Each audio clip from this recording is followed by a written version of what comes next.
Et si le vrai mystère n'était pas de savoir si Cyril Hanouna aime encore, mais comment un homme qui parle plus vite que les autres peut devenir soudain muet dès qu'il s'agit de son propre cœur? Et si derrière le vacarme des plateaux, les éclats de voix, les rires forcés, les polémiques, les records, les sanctions et les retours spectaculaires, se cachait depuis longtemps une vérité plus simple, presque désarmante? Même les hommes qui semblent tout contrôler finissent par être rattrapés par le silence.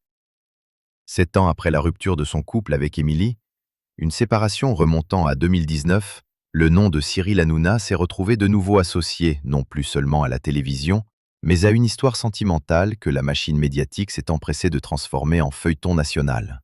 Et c'est précisément là que le personnage devient fascinant. Plus il occupe l'espace, plus ce qu'il ne dit pas semble prendre de valeur. Car Cyril Hanouna n'est pas une célébrité ordinaire. Né le 23 septembre 1974 à Paris, il a construit sa trajectoire comme on mène un siège, sans discrétion, sans demi-mesure, en avançant coûte que coûte jusqu'à imposer son visage, sa voix, son rythme, son agitation, sa méthode. La radio, puis les plateaux, puis les émissions populaires, puis cette ascension presque irrésistible qui l'a conduit à devenir l'un des animateurs les plus identifiables du paysage audiovisuel français. Le grand basculement arrive avec « Touche pas à mon poste », lancé sur France 4 en 2010, avant de migrer en 2012 sur D8, devenu ensuite C8. À partir de là, Hanouna ne se contente plus d'être vu. Il devient un phénomène. Il impose une présence. Il invente une mécanique de fidélité où le public ne regarde plus seulement une émission, mais retrouve un rituel, une bande, une énergie, une tension permanente. Son succès est réel, massif, durable.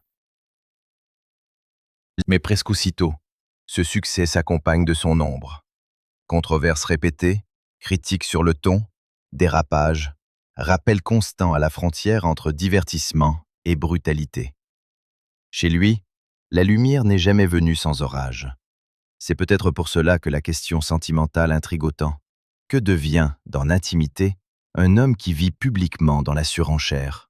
Que reste-t-il, une fois les caméras éteintes, de ce tempérament qui coupe, relance, provoque, amuse, agace et domine tout à la fois? Le public a fini par voir en lui une machine de spectacle, presque une fonction plus qu'un homme. Or, c'est précisément quand un personnage paraît le plus bruyant qu'on lui prête le plus volontiers un vide à combler. Pendant des années, sa vie privée a été protégée, verrouillée, tenue à distance. Et c'est peut-être cette fermeture qui a alimenté la curiosité. Car lorsqu'un animateur vit de la parole, mais choisit le silence sur l'essentiel, chaque apparition, chaque proximité, chaque présence inhabituelle autour de lui prend immédiatement la forme d'un indice. Avec Hanouna, rien ne semble jamais seulement anodin. Tout devient signe, soupçon, piste, scénario. C'est le prix à payer quand on a passé des années à fabriquer soi-même, soir après soir, le suspense médiatique des autres. Puis un nom s'est imposé. Tiffaine Hozière. Avocate, autrice, fille de Brigitte Macron, elle n'appartient pas à l'origine au théâtre classique de la téléspectacle. Leur histoire publique, au moins sur le plan visible, s'écrit d'abord sur le terrain professionnel. Elle apparaît dans l'univers Hanouna une première fois en 2019 dans Balance ton poste, puis revient pour présenter son roman Assise. Ce passage marque suffisamment l'animateur pour qu'il la présente comme une révélation télévisuelle. À l'automne 2024, il lui propose de rejoindre TPMP comme chroniqueuse spécialisée sur les questions de droit. Sur le papier, tout cela relève d'une collaboration. Dans l'imaginaire collectif, c'est le début de toute autre chose. Parce que la télévision adore les glissements. Parce que la proximité répétée finit toujours par produire une fiction. Parce que, dans ce milieu, on ne croit jamais longtemps à la seule explication professionnelle, surtout lorsque les deux protagonistes incarnent deux mondes si différents. Lui, le tumulte permanent.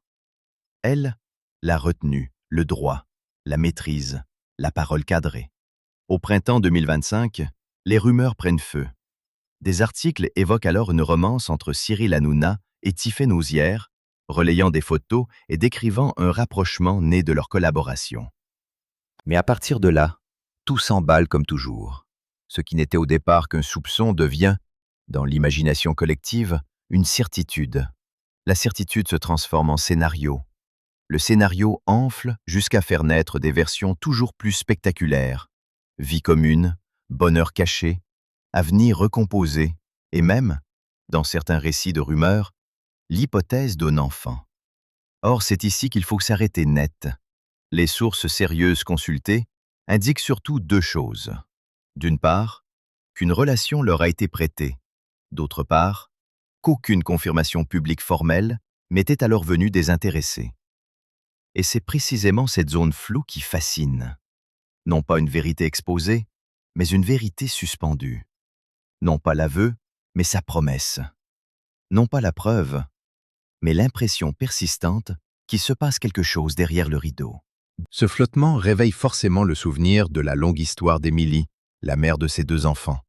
Bianca, née le 3 mars 2011, et Lino, né le 14 mai 2012, restent les repères les plus concrets d'une période où Cyril Hanouna, malgré l'explosion de sa carrière, appartenait encore à une structure intime relativement stable.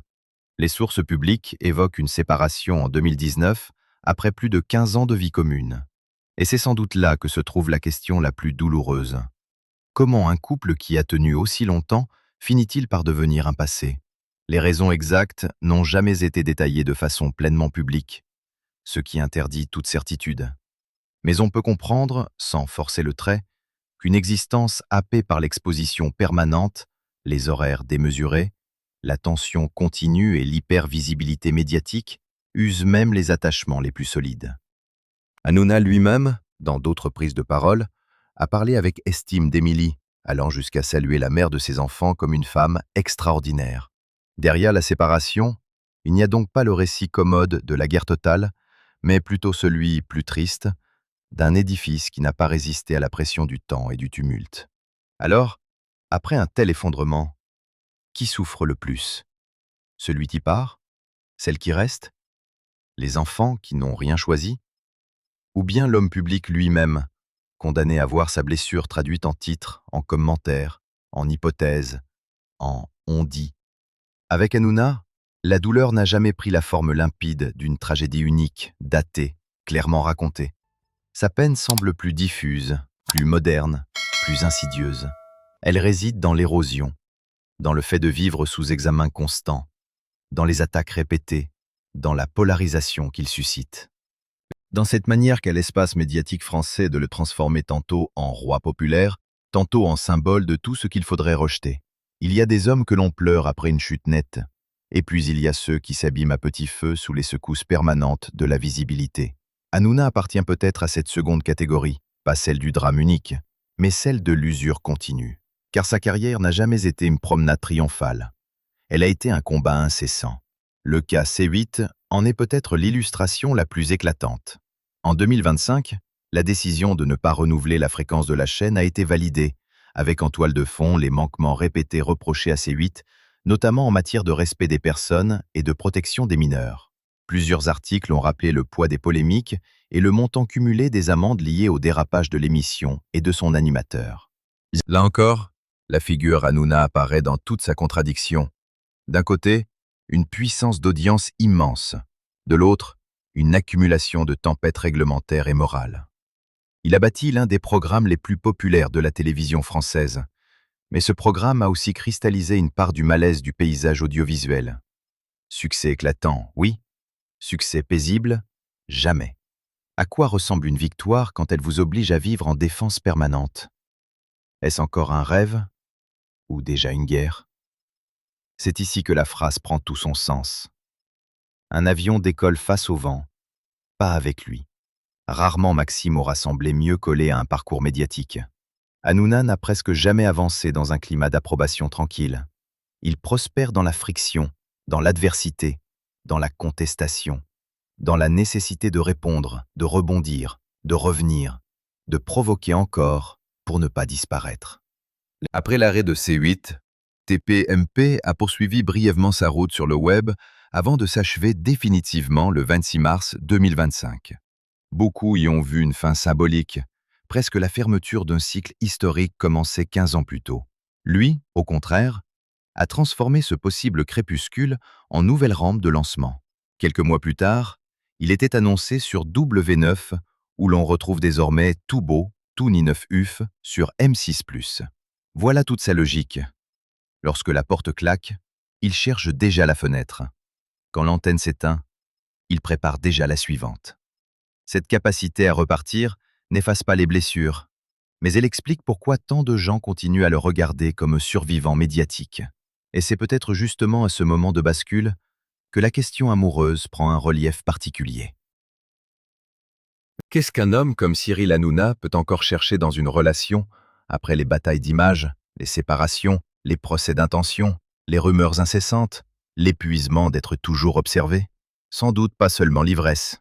Peut-être la paix, peut-être un regard qui ne soit pas composé pour la caméra, peut-être quelqu'un capable de comprendre ce que coûte la surexposition. Et de ce point de vue, le nom de Tiffaine Auzière a quelque chose de presque logique dans l'imaginaire collectif. Elle connaît elle aussi la violence des commentaires, la déformation médiatique, la nécessité de se tenir droite quand le vacarme enfle. Elle a même expliqué ailleurs que, face aux jugements et aux rumeurs, il faut apprendre à avancer sans écouter les bruits périphériques. Voilà pourquoi beaucoup ont trouvé plausible cette proximité, non parce qu'elle aurait été confirmée, mais parce qu'elle semblait raconter une rencontre entre deux personnes familières de la pression publique, quoique chacune à sa manière. Mais le plus troublant, au fond, n'est pas le nom de celle qu'on lui prête. Le plus troublant, c'est ce que cette séquence révèle de lui. Depuis toujours, Hanouna donne l'impression de tout exposer alors qu'il organise en réalité ses propres zones d'ombre. Il montre énormément, mais pas forcément l'essentiel. Il parle sans cesse, mais rarement là où cela engage vraiment sa vulnérabilité. Ce contraste a nourri sa puissance et son mystère. Le public s'est habitué à voir un chef de bande, un distributeur de rythme, un homme capable d'occuper chaque seconde d'antenne. Or, dès qu'il s'agit d'aimer, le personnage se brouille. C'est peut-être pour cela que le moindre frémissement sentimental autour de lui prend une dimension quasi romanesque, parce qu'on a soudain le sentiment d'approcher non plus la machine télévisuelle, mais l'homme qui échappe. Et l'homme qui échappe est toujours plus captivant que celui qui se livre entièrement. Alors, a-t-il finalement admis ce que l'on soupçonnait? Pas au sens brut, froid, administratif du terme, pas par une confirmation nette qui viendrait clore le dossier une bonne fois pour toutes, mais peut-être d'une autre manière, plus subtile, plus romanesque, plus fidèle à ce qu'il est, en laissant s'installer l'idée qu'après la rupture, après les tempêtes, après les années de feu, la question du sentiment n'était plus un territoire interdit, en ne verrouillant plus totalement la porte, en acceptant que le public voit qu'il existe, derrière le battleur infatigable, un homme dont la vie sentimentale continue d'évoluer, d'être scruté, d'être rêvé, parfois même d'être déformé. Ce n'est pas un aveu officiel. C'est peut-être un aveu de fragilité. Et pour un personnage comme Hanouna, c'est déjà énorme. Reste la question la plus vertigineuse. Un tel destin donne-t-il envie? Oui, sans doute. Quand on regarde la fortune médiatique, l'affluence, la capacité à rebondir, le pouvoir de réunir ou d'irriter tout un pays en une seule soirée. Mais non, peut-être, quand on mesure le prix réel de cette place. Être sans cesse jugé, commenté, attaqué, disséqué, réduit à ses excès, forcé de défendre jusqu'à son droit d'exister à l'antenne, et ne plus pouvoir aimer sans déclencher une enquête nationale parallèle. La réussite de Cyril Hanouna a quelque chose d'impressionnant, presque fascinant. Elle a aussi quelque chose d'ératant. C'est une réussite debout dans la tempête, pas dans la sérénité. Une réussite qui tient parce qu'elle a appris à respirer dans le vent contraire. Une réussite qui fait rêver de loin, mais qui, vue de près, ressemble parfois à une survie. Et peut-être est-ce cela, la vérité la plus troublante de toutes. Après 7 ans de séparation, après les rumeurs, après les regards, après les soupçons, après la fin d'un empire télévisuel et la reconstruction d'un autre, Cyril Hanouna n'a peut-être pas seulement laissé entrevoir une nouvelle histoire. Il a laissé apparaître une faille humaine dans un personnage qu'on croyait fabriqué pour ne jamais flancher. Et c'est précisément cette faille qui captive. Parce qu'à la fin, ce ne sont ni les audiences, ni les clashs, ni même les polémiques qui racontent le mieux un homme. Ce sont ses silences. Et dans les silences de Cyril Hanouna, Beaucoup ont cru entendre, enfin, quelque chose qui ressemblait à un aveu. Ce qui rend l'histoire de Cyril Hanouna si troublante, ce n'est pas seulement la rumeur d'un nouvel amour, ni même l'ombre de Tiffaine Osière qui traverse désormais chaque conversation autour de lui. Non. Ce qui fascine davantage, c'est cette impression qu'à mesure que sa vie publique s'est amplifiée, sa vie intime, elle, s'est comme retirée dans une pénombre plus épaisse. Plus il parlait à l'écran, moins on savait ce qu'il ressentait réellement. Plus il faisait rire, plus demeurait cette interrogation presque inconfortable. Un homme aussi exposé, peut-il encore aimer simplement, sans calcul, sans peur, sans arrière-plan médiatique? Ou bien chaque émotion finit-elle, chez lui, par être contaminée par le regard des autres? C'est peut-être là que réside la vraie faille. Car aimer, pour une figure comme lui, n'est jamais un geste innocent. C'est presque une prise de risque, une déclaration potentielle à tout un pays, une fragilité qu'on livre à ceux qui n'attendent parfois qu'un faux pas pour frapper plus fort.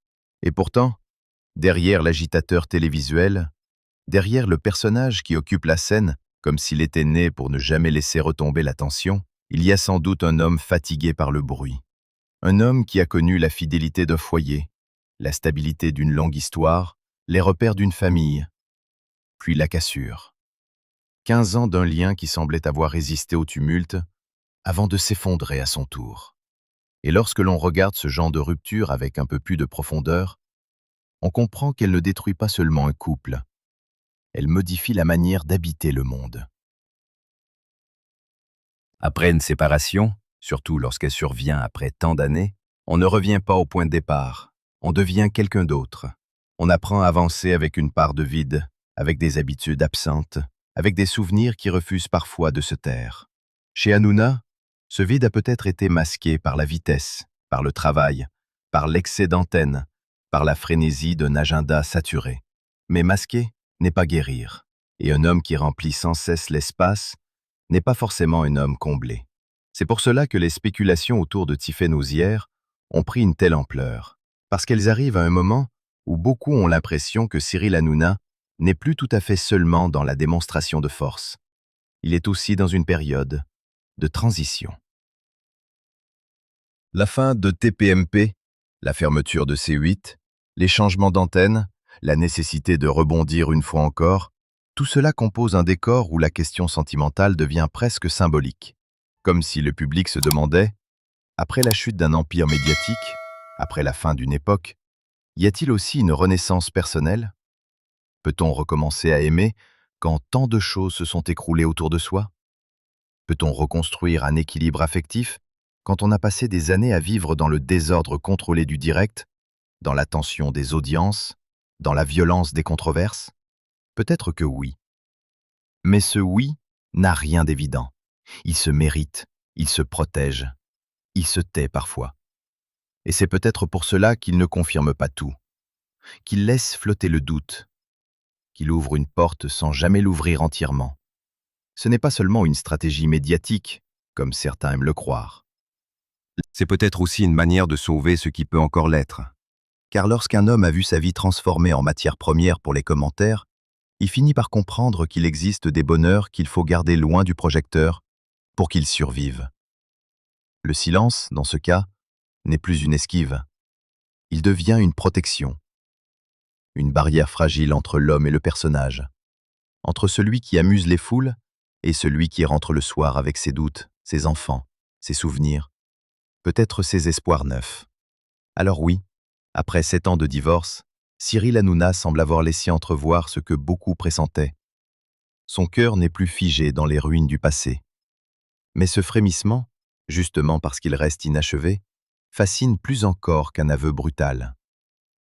Il raconte un homme qui n'a peut-être pas cessé d'avoir peur, mais qui n'a pas renoncé à ressentir. Et dans un monde où tout doit être dit, prouvé, officialisé, affiché, s'être tenu à quelque chose de presque bouleversant, comme si, pour la première fois depuis longtemps, le plus bruyant des animateurs français nous rappelait qu'il existe des vérités qu'on ne crie pas, des vérités qu'on laisse deviner, parce qu'elles sont trop précieuses pour être livrées en spectacle.